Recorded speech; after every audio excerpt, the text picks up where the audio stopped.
Hello everybody, welcome to my English class. Today we would learn about active and passive voice. Active voice means that a sentence has a subject that acts upon its verb. Passive voice means that a subject is a recipient of a verb's action. You may have learned that the passive voice is weak and incorrect, but it isn't that simple. When used correctly and in moderation, the passive voice is fine. What's the difference between active and passive voice? Let us find out. Active voice. When the subject of a sentence performs the verb's action, we say that the sentence is in the active voice. Sentences in the active voice have a strong, direct and clear tone. Here are some short and straightforward examples of active voice. Example: monkeys adore bananas.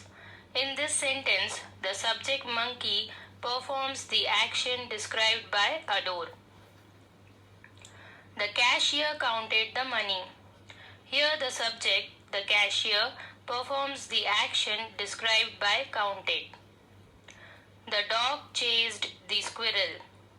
In this sentence, the subject, the dog, performs the action described by chased. The subjects in all the three sentences are doing. They take action in their sentences.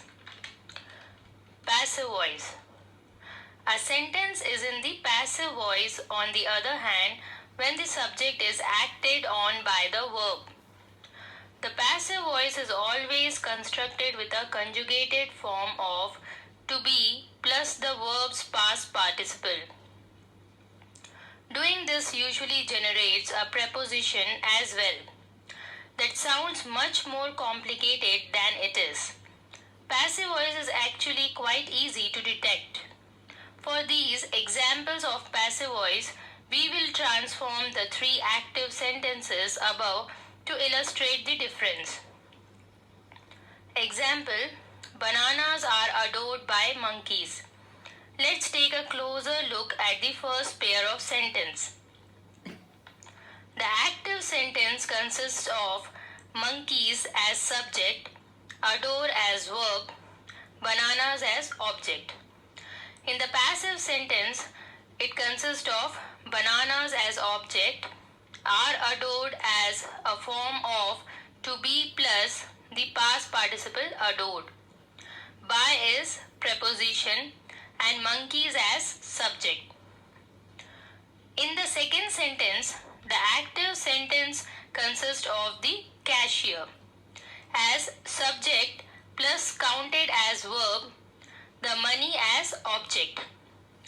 In the passive sentence, when we will change, the money becomes subject, was counted is the past participle of count, by is preposition, and the cashier as object.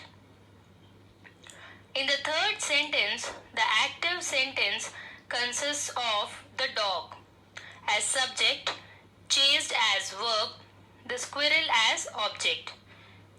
In the passive sentence, the squirrel as subject, was chased as the past participle of chase, by as preposition, the dog as object. Thus children, active and passive voice is very important and you can use them in your speech and writing. Hope you would find this video helpful for your studies. Thank you.